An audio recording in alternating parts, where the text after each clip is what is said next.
Shalom Bapak Ibu Saudara yang sedang menikmati, sedang streaming ibadah 10 hari pencurahan Roh Kudus. Mari kita mempersiapkan hati dan pikiran kita bersama-sama. Dimanapun kita berada, kita percaya bahwa Roh Kudus hadir. Roh Kudus akan menjamah setiap kita. Haleluya, haleluya, haleluya.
Terima kasih Tuhan. Anugerah-Mu begitu besar dalam hidup kami. Ketika kami melihat salib Tuhan, Engkau yang bertindak menyelamatkan kami, orang-orang yang berdosa. Terima kasih Tuhan, terima kasih. Bapa yang baik, Allah kami yang hidup di dalam nama Tuhan Yesus Kristus. Kami bangga punya Allah seperti Engkau Tuhan. Ketika hari ini kami menyadari Tuhan masih memberikan kami waktu untuk boleh menghampiri hadirat-Mu di dalam ibadah pencurahan Roh Kudus saat ini. Sebelum sebentar kami akan berdoa dan menyembah-Mu. Kami rindu mendengarkan kebenaran firman Tuhan. Mari berbicara di tengah-tengah kami Tuhan. Dimanapun kami berada, bukalah setiap hati kami. Roh Kudus bekerja. Karena kami meyakini firman-Mu yang tidak pernah berubah, yang akan mengubahkan setiap kehidupan kami. Urapi hamba-Mu, urapi kami semua yang mendengarkan firman Tuhan pada saat ini. Di dalam nama Tuhan Yesus Kristus, kami bersyukur dan kami sambut kebenaran firman Tuhan. Haleluya, semua katakan amin. Baik, shalom Bapak Ibu yang dikasihi Tuhan dimanapun Bapak Ibu berada. Saat ini kita bersyukur kepada Tuhan. Kalau kita boleh bersama-sama, boleh merasakan, boleh menikmati ibadah pencurahan Roh Kudus, dan hari ini kita sudah ibadah yang pertemuan yang ke-6. Tentunya banyak hal yang sudah kita terima dalam ibadah pencurahan Roh Kudus. Dan hari ini kita akan melihat satu tema yang mungkin cukup keras ya, cukup berat. Namun mau enggak mau tema ini harus kita dengarkan bersama agar hidup kita sebagai orang Kristen semakin bertumbuh. Hidup kita sebagai orang Kristen semakin mengerti untuk apa kita diselamatkan. Nah, hari ini sebuah tema yang dipercayakan kepada saya untuk kita akan dengarkan bersama, yaitu tema yang sangat bagus, yaitu menentang Roh Kudus. Wah, ini satu tema yang cukup berat. Ada satu kalimat menentang Roh Kudus. Dan ayat yang akan kita ambil yaitu di dalam Kisah Para Rasul 7, ayat yang ke-51 sampai ayat yang ke-54. Saya akan membacakan buat Bapak Ibu semuanya, tolong perhatikan dengan baik. Karena ayat ini yang kita akan perhatikan bersama-sama di dalam ibadah pencurahan Roh Kudus pada pertemuan yang ke-6 hari ini. Saya akan baca Kisah Rasul 7 ayat 51 sampai ayat yang ke-53. Hai orang-orang yang keras kepala dan yang tidak bersunat hati dan telinga, kamu selalu menentang Roh Kudus sama seperti nenek moyangmu. Demikian juga kamu. Siapakah dari nabi-nabi yang tidak dianiaya oleh nenek moyangmu? Bahkan mereka membunuh orang-orang yang lebih dahulu, memberitakan tentang kedatangan orang benar yang sekarang telah kamu khianati dan kamu bunuh. Kamu telah menerima hukum Taurat yang disampaikan oleh malaikat-malaikat. Akan tetapi kamu tidak menurutinya. Bapak Ibu yang dikasihi Tuhan, ayat ini adalah bagaimana ucapan dari Stefanus di dalam pembelaannya menghadapi orang-orang Yahudi waktu itu, di mana orang-orang yang anti dengan yang namanya Yesus, anti dengan yang namanya kekristenan. Waktu itu zaman-zaman aniaya. Ini masa yang sangat berat dan sangat sulit. Namun Stefanus dengan penuh Roh Kudus dia berani mengucapkan ini. Nah, sebelum kita akan melihat berkat apa yang akan kita terima di dalam pencurahan Roh Kudus pada pertemuan yang ke-6 ini, saya ingin memulai dulu melihat kilas balik. Tujuannya apa sih kok Roh Kudus diturunkan? Maksudnya tujuan utamanya itu apa? Nah, saya ingin mengajak teman-teman melihat Kisah Rasul 1 ayat 8. Saya akan membacakan buat Bapak Ibu dimanapun Anda berada. Perhatikan. Saya akan baca ayat yang ke-8, inilah tujuannya. Tetapi kamu akan menerima kuasa kalau Roh Kudus turun ke atas kamu, dan kamu akan menjadi saksiku di Yerusalem dan di seluruh Yudea dan Samaria dan sampai ke ujung bumi. Nah, inilah tujuan Roh Kudus dicurahkan, yaitu agar kita menjadi saksi. Tolong perhatikan ini ayat ini. Jadi Roh Kudus dicurahkan untuk memenuhi setiap orang percaya, tujuan utamanya satu. Agar kita menjadi saksi. Dan Dia memberikan kuasa untuk kita berani menceritakan Injil. Dan perhatikan Stefanus tadi. Stefanus begitu berani menyatakan kebenaran firman Tuhan. Siapakah Yesus? Dan dia berani mengatakan bahwa orang-orang yang dahulu, termasuk orang-orang Yahudi, dia adalah orang-orang yang keras kepala, orang yang tegar tengkuk, yang menolak kebenaran Injil. Nah, apa yang menjadi inti berita yang kita baca di dalam Kisah Rasul 7, ayat 51 sampai ayat 53 tadi, kita akan lihat inti beritanya.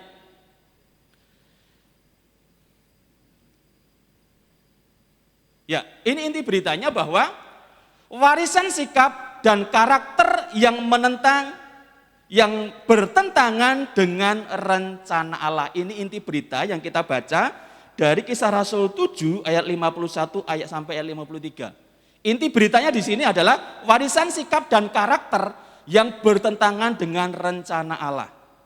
Nah, kalau kita lihat pembelaan Stefanus dari awal sampai akhir, dia tuh menceritakan bagaimana zaman dari Abraham sampai keturunan Abraham dibuang ke Mesir, sampai kembali lagi ke tanah Kanaan, dan akhirnya muncullah orang-orang yang dari awal memang dia tegar tengkuk, orang-orang Israel ini. Nah, kita akan melihat warisan-warisan itu sehingga diucapkan oleh Stefanus. Kamu mewarisi nenek moyangmu, orang yang tegar tengkuk, keras kepala, tidak bersunat hati, tidak bersunat telinga. Dan ini adalah inti dari berita itu. Warisan sikap dan karakter yang bertentangan dengan rencana Allah. Nah, sekarang pertanyaannya, inilah berkat yang akan kita pelajari bersama-sama. Warisan sikap seperti apakah yang harus kita tinggalkan, bukan justru kita wariskan. Jadi warisan sikap seperti apakah yang harus kita tinggalkan demi menuruti kehendak Allah. Nah, mari kita akan perhatikan bersama-sama, ada beberapa hal yang akan kita lihat. Jadi jangan sampai warisan yang negatif menurun kepada kita sebagai orang percaya. Nah, yang pertama mari kita melihatnya, yaitu kebebalan atau bebal. Kalau kita lihat tadi dari ayat yang ke-51, di sana sudah ditulis untuk kita, itu peringatan.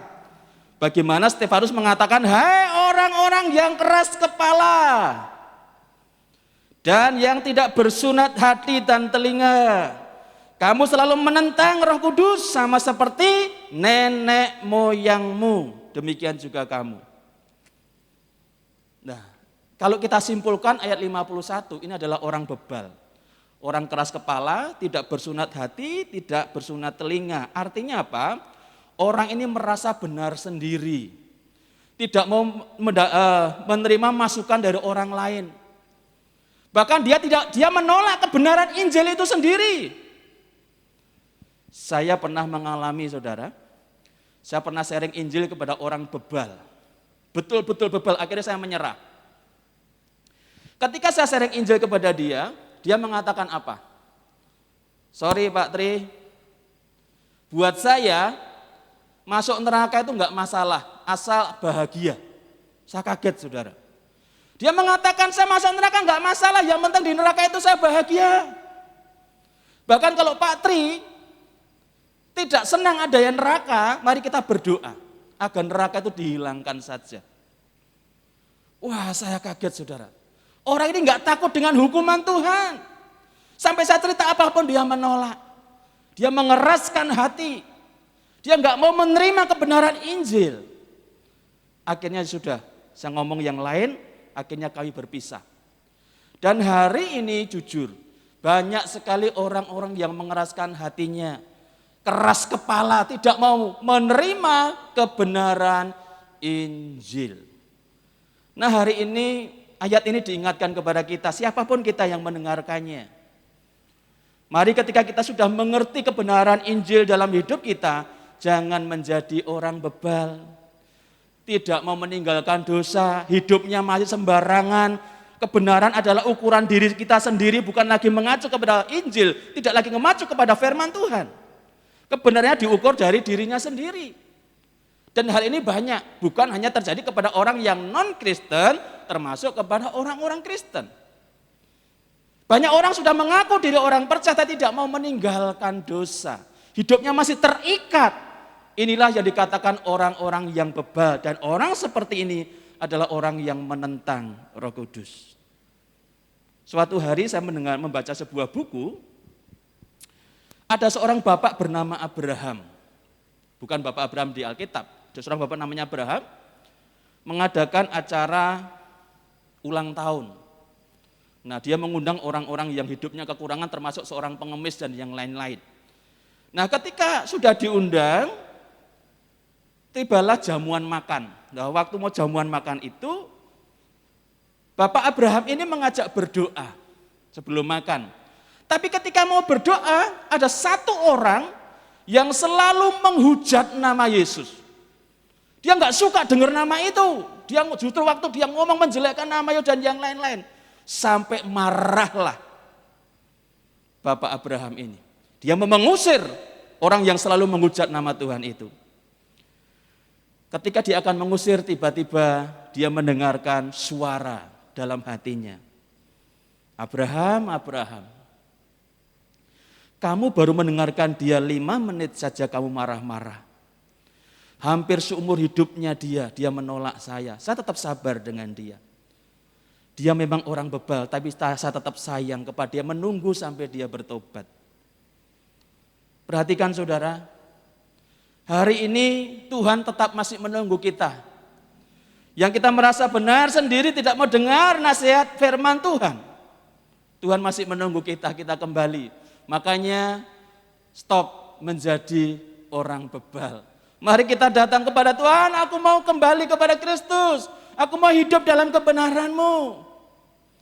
Jadi sekali lagi warisan yang harus kita tinggalkan. Yang pertama yaitu kebebalan atau bebal. Kalau di Alkitab jangan seperti Nabal. Itu yang pertama. Yang kedua, warisan apa lagi yang harus kita tinggalkan? Yang kedua yaitu menghambat Injil. Ya, seperti pertama bebal, kedua menghambat Injil. Kalau kita lihat ayat yang ke-52, di sini dikatakan, siapakah dari nabi-nabi yang tidak dianiaya oleh nenek moyangmu? Bahkan mereka membunuh orang-orang yang lebih dahulu memberitakan tentang kedatangan orang benar yang sekarang telah kamu khianati dan kamu bunuh. Nah, ini adalah ibarat kalau kita menarik dalam dunia spiritual, banyak orang juga menghambat pemberitaan Injil. Termasuk orang-orang Yahudi tadi, bahkan kalau bisa membunuh orang-orang yang membawa berita tentang kedatangan anak manusia untuk menyelamatkan kita orang-orang berdosa. Nah, sekarang pertanyaannya, apa yang dimaksud menghambat Injil? Di sini saya menemukan satu tulisan yang bagus, saudara. Apakah orang Kristen mengubah Alkitab? Wah, ini tulisan ini saya melihat kalimatnya ini bagus. Memang kita tidak pernah boleh mengubah Alkitab. Isinya pun nggak boleh dirubah. Tapi dalam konteksnya ternyata banyak orang Kristen menghambat Injil dan secara tidak langsung dia mengubah Alkitab. Apa itu? Mari kita lihat satu persatu. Ini ada 3 hal. Yang pertama, kalau kita menutup diri sebagai pemberita Injil, artinya kita tidak mau memberitakan Injil. Orang ini termasuk orang yang menghambat Injil. Padahal Alkitab mengatakan apa? Jelas, Yesus ngomong, seperti Bapa mengutus aku, demikian pula aku mengutus kamu. Yesus diutus ke dunia untuk menyelamatkan umat manusia. Dan bagi orang yang percaya kepada Kristus, dia punya hutang Injil. Kita harus menceritakan Injil sebagaimana Yesus hadir ke dunia. Nah, kalau kita sebagai orang percaya mengaku katanya punya Roh Kudus, tapi menutup diri untuk tidak memberitakan Injil, maaf. Secara tidak langsung kita sedang menentang Roh Kudus itu sendiri. Dan hari ini banyak Orang-orang menutup diri untuk tidak mau memberitakan Injil. Saya pernah ketemu seorang ibu, waktu itu ikut pelatihan. Ibu ini tiba-tiba menangis. Saya deketin dia, "Ibu, mengapa menangis?" "Pak Tri, saya mohon maaf." "Loh, kenapa mohon maaf kepada saya?" "Jujur saya sudah berjanji bahwa saya seumur hidup saya tidak akan memberitakan Injil lagi." "Loh, kenapa?" "Karena saya pernah memberitakan Injil tapi saya justru dimaki-maki sama orang. Sehingga saya marah, pokoknya saya berjanji saya tidak akan menginjil lagi. Tapi setelah hari ini saya ikut pelatihan ini, Pak, saya siap memberitakan Injil." Nah, Bapak Ibu perhatikan. Ketika Yesus menyelamatkan kita, sebetulnya kita punya hutang Injil dalam hidup kita. Mau atau tidak mau kita harus menceritakan kepada orang lain. Jangan menutup diri. Kadang-kala kita menutup diri untuk tidak mau memberitakan Injil. Wah, aku mau pelayanan ini sajalah, aku nggak mau memberitakan Injil. Yang lain boleh saya mau melayani, tapi yang penting jangan menginjil. Dan ini sangat berbahaya. Sebetulnya kalau kita mengaku orang Kristen, mengaku orang percaya, tapi tidak mau menjadi pemberita Injil, maaf, secara tidak langsung kita sedang menentang Roh Kudus. Mari koreksi diri kita masing-masing. Jadi jangan sampai menentang Roh Kudus dengan tidak mau menjadi pemberita Injil. Kemudian di sana dikatakan juga berpikir bahwa Injil bukan hal yang utama. Nah, ini seringkali terjadi, saudara. Kadangkala orang berpikir bahwa Injil itu bukan hal yang utama, tapi Injil itu hal yang pertama, setelah itu sudah yang lain-lain. Padahal Alkitab menulis Injil itu bukan hanya A, B, C, D, tapi Injil itu A sampai Z. Artinya apa? Seluruh aspek kehidupan kita, seluruh pelayanan di gereja harusnya ujungnya Injil. Tidak ada yang lain. Tapi seringkali Injil tidak lagi menjadi hal yang utama bukan dalam hidup kita. Ketika saya menyadari bahwa pentingnya Injil dalam hidup saya, ketika saya punya hutang Injil, saya langsung berpikir hal yang baru dan Tuhan berikan kehidupan saya yang baru. Baik dalam pekerjaan saya, ujungnya harus ada Injil diberitakan dalam pekerjaan saya. Dalam rumah tangga saya, istri, anak saya semua harus cerita Injil. Di mana kamu tempatkan? Beberapa waktu yang lalu, saya punya anak laki. Memang saya jarang sekali, anak laki saya itu kalau kerja sore pulangnya tengah malam, dia buka bengkel, saudara. Nah, suatu saat dia ke Lombok waktu nyepi, kecelakaan. Orang bilang mati gitu ya. Saya berpikir, wah ngeri sekali mati ya. Ternyata anak saya masih hidup. Masih hidup, bisa dibawa ke Bali, dan dia nggak berani telepon saya, ternyata adik saya. Masuklah rumah sakit di Bros. Setelah di rumah sakit itu, ternyata anak saya nggak apa-apa. Cuma kecelakaannya memang dia naik motor kecepatan 150 km per jam katanya, terus nabrak trotoar atau apa, dia terlempar. Terus dia nggak bisa jalan, katanya kakinya patah, ternyata enggak. Kemudian setelah masuk di dalam ruang UGD, di rongsen, ternyata cuma uratnya aja memendek, jadi dia nggak bisa gerak sama sekali. Nah, waktu dia nunggu di dalam kamar, saya ketemu teman-temannya di luar. Teman-teman saya di luar, saya nggak pernah berpikir anak saya itu menginjili teman-temannya. Nggak mungkin. Ternyata saya dekati teman-temannya, saya mau cerita Injil kepada mereka, teman-temannya bilang apa? Saya kaget. "Om Tri, nggak usah cerita itu. Daniel sudah sering cerita kepada kami semua." Saya kaget. Oh, berarti selama ini anak saya masuk komunitas itu tujuannya untuk PI. Saya kaget, saudara. Memang dari awal saya tekankan, kamu harus memberitakan Injil apapun profesimu. Dan inilah yang Tuhan inginkan. Injil harus menjadi hal yang utama, baik di dalam gereja secara organisasi maupun gereja secara pribadi. Kita ini gereja. Jangan menutup Injil. Tapi kita harus menjadi agen. Kita menceritakan Injil. Amin. Kemudian di sana tertulis juga apa yang dimaksud menentang Roh Kudus dengan menghambat Injil, termasuk penyelewengan terhadap Injil. Hari ini banyak orang menyelewengkan Injil dengan cara bagaimana? Banyak orang mengatasnamakan penginjilan, mengatasnamakan misi, namun untuk kepentingan pribadi. Wah, ini yang sangat berbahaya juga. Ini enggak banyak saya kupas, kan di lapangan terlalu banyak. Nah, hari ini teman-teman, jadilah orang Kristen yang tidak menghambat Injil. Justru jadilah pemberita Injil. Jangan menutup diri terhadap Injil. Dan jangan pernah berpikir bahwa Injil itu bukan yang utama. Karena Injil harus menjadi yang utama dalam hidup kita. Nah, baru sekarang yang terakhir, yang ketiga. Apa yang harus kita tinggalkan dari warisan yang tidak baik? Yaitu tidak menuruti firman Tuhan. Nah, itu di ayat yang ke-53. Yang terakhir jelas dikatakan di sana, kamu telah menerima hukum Taurat yang disampaikan oleh malaikat-malaikat, akan tetapi kamu tidak menurutinya. Nah, ya kan? Jadi mereka bangsa Israel dari awal sudah menerima hukum Taurat, tapi tidak menurutinya. Artinya bahwa orang yang menentang Roh Kudus adalah orang yang tidak menuruti firman Tuhan. Nah, kalau kita melihat kilas balik, karena ini bicara hukum Taurat, Bapak, Ibu, dan teman-teman semua dimanapun Anda berada, kapan hukum Taurat diberikan kepada bangsa Israel? Apa bangsa Israel waktu di Mesir atau bangsa Israel keluar dari Mesir? Karena ini satu gambaran kita bisa mengartikan untuk apa kita menuruti hukum. Perhatikan ini penting pemahamannya. Hukum Taurat diberikan kepada bangsa Israel ketika bangsa Israel dikeluarkan dari Mesir. Baru diberikan hukum. Nah, ini bicara apa? Tuhan menyelamatkan bangsa ini dari Mesir. Mesir itu gambaran dosa.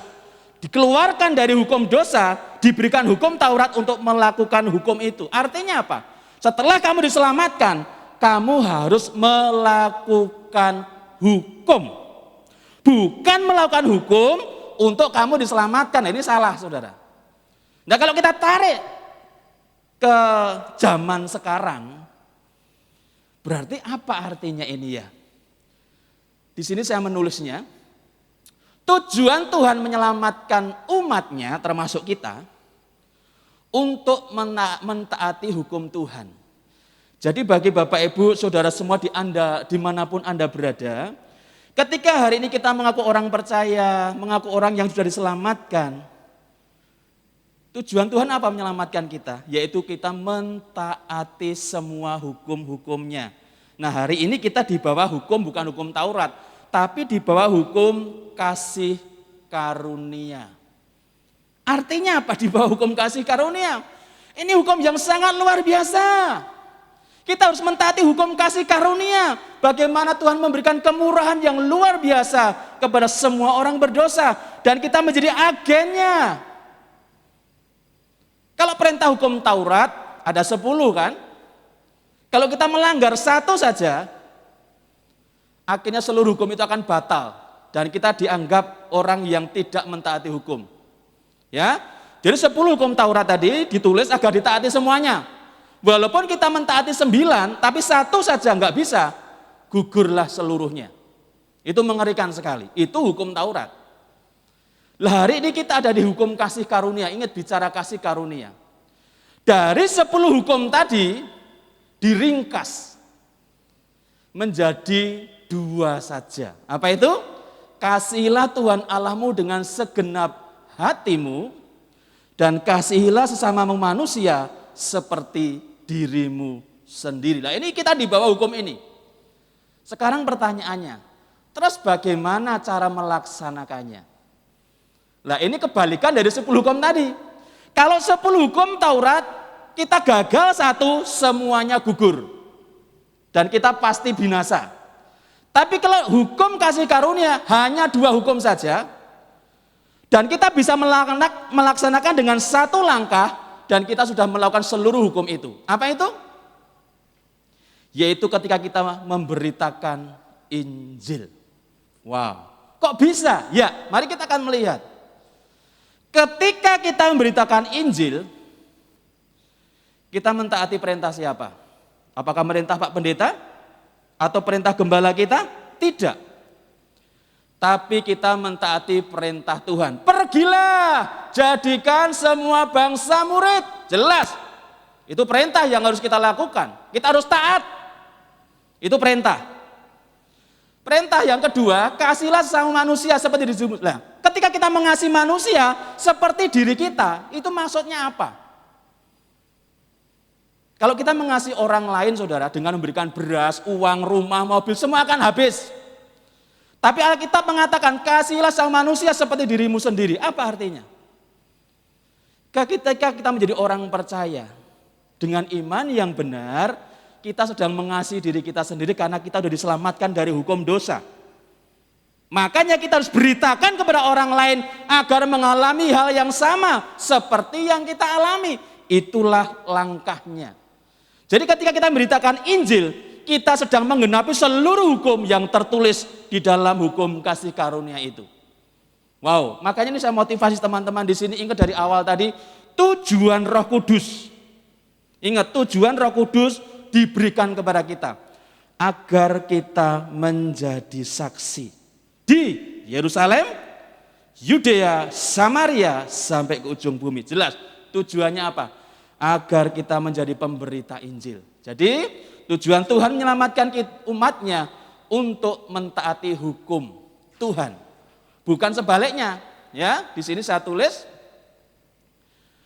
bukan sebaliknya, yaitu kita mentaati hukum tapi untuk diselamatkan. Itu salah, Saudara. Jadi kalau kita melihat di sini ini salah. Bukan sebaliknya kita mentaati hukum agar diselamatkannya, ini salah. Dan hari ini banyak orang punya konsep ini. Aku mau mentaati hukum. Aku akan mentaati peraturan agar aku diselamatkan. Ini salah. Ini aturan agama, bukan aturan Tuhan Yesus. Nah, sekarang yang terakhir. Kesimpulannya apa? Inilah kesimpulannya. Saya akan baca buat saudara, tolong perhatikan baik-baik kesimpulannya ini. Bagi kita yang mentaati hukum Tuhan agar diselamatkan, sebenarnya kita belum selamat. Jadi kalau kita berpikir kita mentaati hukum Tuhan untuk diselamatkan, maaf, sebetulnya kita belum selamat. Tapi, nah ini penting, bagi kita yang sudah diselamatkan karena iman, maka kita akan menunjukkan buah dengan mentaati hukum, tidak bebal, tidak menghambat Injil, dan jadi pemberita Injil. Nah itu yang benar, saudara. Makanya hari ini sekali lagi saya akan simpulkan buat kita semuanya. Jangan berani kita menentang Roh Kudus, walaupun kelihatannya kita menjadi orang yang baik di gereja. Namun kalau kita menjadi orang yang bebal, masih terus hidup di dalam dosa, maaf, kita sedang menentang Roh Kudus. Bahkan kalau kita menghambat Injil, kita tidak mau menjadi pemberita Injil, kita menutup diri untuk pemberitaan Injil, kita juga orang yang menentang Roh Kudus. Bahkan kalau kita tidak mentaati firman Tuhan, padahal kita tahu harus mentaati firman itu, kita termasuk orang yang menentang Roh Kudus. Bila firman Tuhan pada saat ini memberkati kita semuanya, dan kita minta kepada Roh Kudus, manfaatkan dalam ibadah pencurahan Roh Kudus ini, agar Roh Kudus betul-betul mengubahkan hidup kita. Karena hanya melalui Roh Kuduslah hidup kita bisa berubah. Hidup kita sungguh memiliki hikmat, bagaimana kita bisa mentaati firman Tuhan. Kita segera akan berdoa, kita akan berlutut kepada Tuhan. Kita akan berdoa dalam pencurahan Roh Kudus ini. Namun mari kita akan naikkan satu pujian bersama-sama, satu pujian yang indah. Silakan tim Tabernakel, kita akan menaikkan satu pujian yang indah ini bagi Tuhan. Yang bisa berlutut, silakan berlutut dimanapun Anda berada. Dan kita menyadari diri kita masing-masing. Tuhan menyelamatkan kita dengan sebuah tujuan, agar kita mentaati hukum-Nya. Ketika kita sadar kita orang diselamatkan, kita punya hutang Injil, kita harus menceritakannya bagi orang lain. Haleluya, Yesus. Terima kasih Tuhan.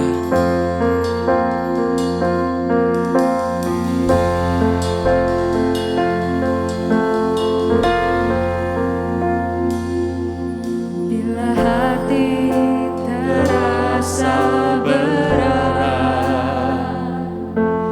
tak seorang pun mengerti bebanku, ku tanya Yesus, Mari datang kepada Tuhan. apa yang harus ku Kita berdoa kepada Tuhan. Haleluya. Dia berfirman, Tuhan berikan kami hikmat. datanglah.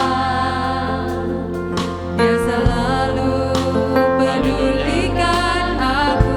Amin. Ku datang, Kami datang menyembah-Mu Tuhan. Dia pikul segala bebanku. Sujud di atasnya. Mari kita menyembahnya. Haleluya. Inilah hidup kami Tuhan. Ku terima anugerah-Nya yang Haleluya. uniku dan bebaskanku. Jauh baik Hanya Roh Kudus yang mampu mengubah kita. Haleluya. hatiku. Amin. Sesuatu terjadi Haleluya. saat datang di altar.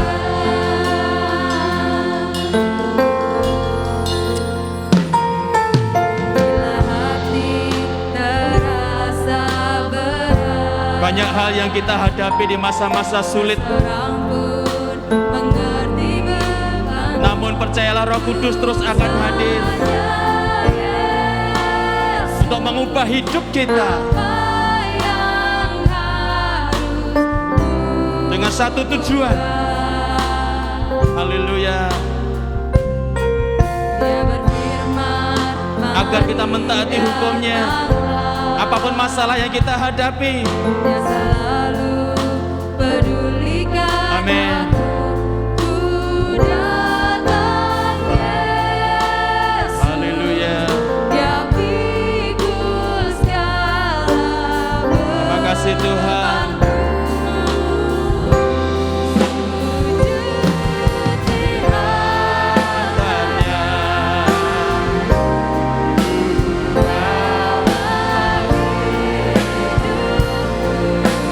Amin.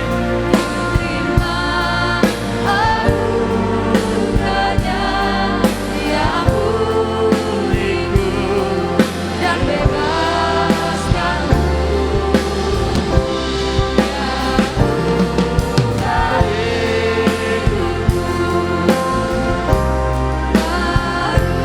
Yang memperbarui hidup kita. Haleluya.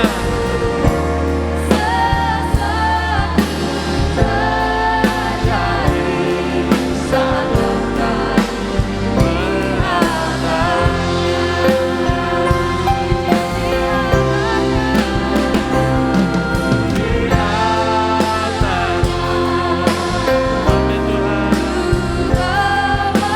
Kami membawa hidup kami Tuhan. Haleluya. Kami mau terima anugerah-Mu. Haleluya. Ampunilah kami Tuhan. Bebaskan kami. Haleluya.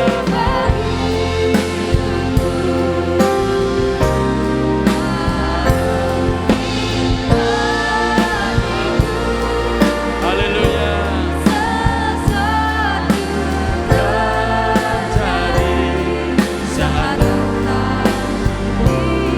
Sesuatu terjadi.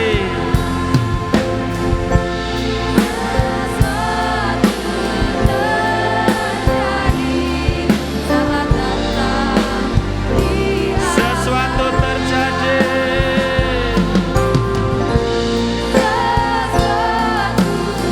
Haleluya.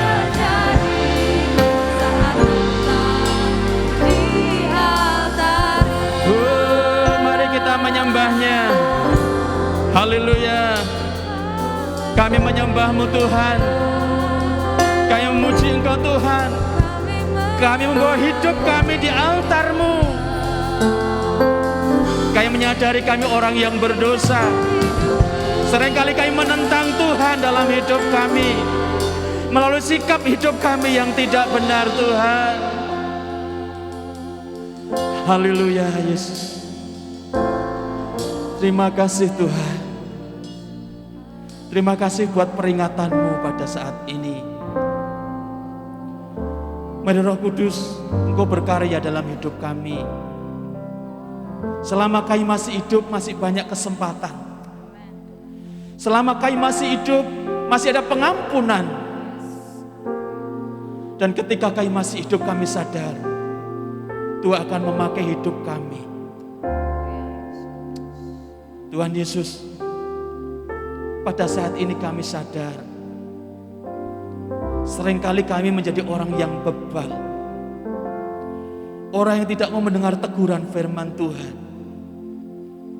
Kami sering hidup sesuai dengan keinginan kami, bahkan kami seringkali menentang Tuhan. Namun saat ini kami sadar ketika firman-Mu disampaikan, berikan kami hati sebagai seorang murid yang mau tunduk, mau taat. Mari Tuhan, ajarkan kami untuk hidup sesuai dengan rencana-Mu, untuk kami tidak menentang Tuhan dalam hidup kami. Bahkan kami tidak menghambat Injil, karena itu keinginan Tuhan agar semua orang diselamatkan. Mampukan kami Tuhan untuk menjadi agen keselamatan, untuk kami menceritakan Injil kepada siapapun. Bahkan biarlah Injil menjadi hal yang utama dalam hidup kami, dalam pelayanan kami, dalam gereja kami. Terima kasih Tuhan, terima kasih. Biar Roh Kudus terus memimpin kami, karena tujuan Roh Kudus hadir dalam hidup kami, agar kami menjadi saksi-Mu. Dan Roh Kudus berikan kami kebijaksanaan untuk mentaati firman Tuhan. Firman Tuhan yang sudah Tuhan sampaikan adalah untuk kami taati, sehingga di dalam hidup kami nama Tuhan dipermuliakan. Bapak Ibu Saudara sekalian dimanapun Anda berada, mari datang kepada Tuhan dengan sungguh-sungguh dan katakan kepada Tuhan, inilah hidupku Tuhan, ubahlah kami, pakailah kami. Biarlah kami menjadi pemberita-pemberita kabar baik, dengan hidup yang memiliki karakter yang benar di hadapan Tuhan. Terima kasih Tuhan, terima kasih Yesus. Dan sebelum sebentar kami akan mengakhiri ibadah pencurahan Roh Kudus di pertemuan yang ke-6 ini, mari Tuhan, kami juga berdoa buat pertumbuhan umat Tuhan di Gereja Paitani. Kami menyerahkan dalam tangan-Mu. Bila kami seluruh jemaat Tuhan memiliki iman yang benar, menjadi orang-orang yang taat, menjadi orang-orang yang sungguh-sungguh agen pemberita kabar baik, sehingga gereja kami menjadi gereja yang misioner, menjadi berkat bagi banyak orang. Kami berdoa dari Bapak Gembala, majelis gereja, seluruh tim yang melayani, baik di dalam gereja maupun di luar gereja. Tuhan berikan hikmat, Tuhan menolong semuanya. Terima kasih Tuhan. Kami berdoa juga untuk Sinode GPT Baitan, GBT yang ada di pusat Surabaya, yang menjadi ketua Sinode Bapak Pendeta Firman Osio. Tuhan berikan hikmat agar dimampukan membawa Sinode GPT menjadi gereja yang misioner. Terima kasih Tuhan, terima kasih. Segera kami akan mengakhiri ibadah kami saat ini, dan kami mohon berkat-Mu Tuhan. Mari Bapak Ibu dan saudara-saudara kami yang kami kasih di dalam Kristus, terimalah berkat, anugerah, kasih sayang dari Allah Bapa, damai sejahtera dari Putra Tunggal, Yesus Kristus Juru Selamat kita yang kekal, dan persekutuan Roh-Nya yang kudus, yang terus akan membimbing dan menuntun kita untuk hidup di dalam kebenarannya, dan menjadi agen-agen kerajaan surga dari hari ini sampai selama-lamanya. Terimalah berkat dan jadilah berkat. Yang percaya katakan amin.